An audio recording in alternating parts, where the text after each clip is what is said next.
la ja'alan nasa ummata wahida wa la yazaluna mukhtalifin. Walau syaa rabbuka, lamun Allah ngersahkeun la ja'alan nasa ummata wahida, yakin sakabeh umat ku Allah dijadikeun jadi umat anu hiji. Akan tetapi perbedaan anu dialami ku manusia wala yazaluna mukhtalifin, manusia moal eureun-eureun aya dina perbedaan. Wala yazaluna menjamin kepentingan umum, jaminan hukum syara ngalarang ngaganggu kepentingan umum dina kaayaan anu aman.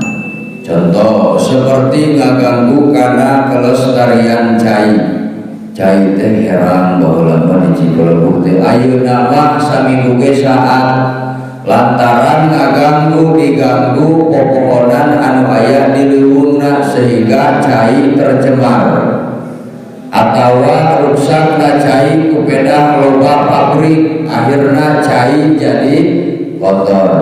Allah ngalarang ka jalma anu sigakeun kitu.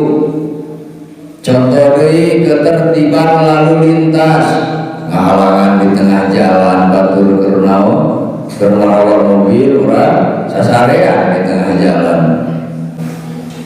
Firman Allah di surah Al-Qur'an surah Al-A'raf ayat 50, wala tufsidu fil ardi ba'da islahiha.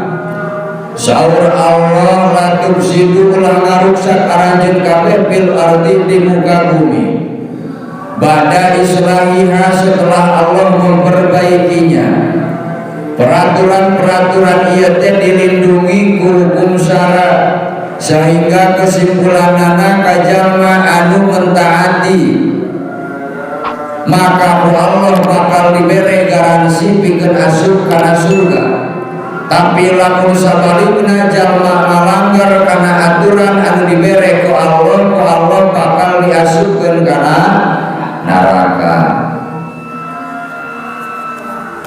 Wala tufsidu fil ardi ba'da islahiha.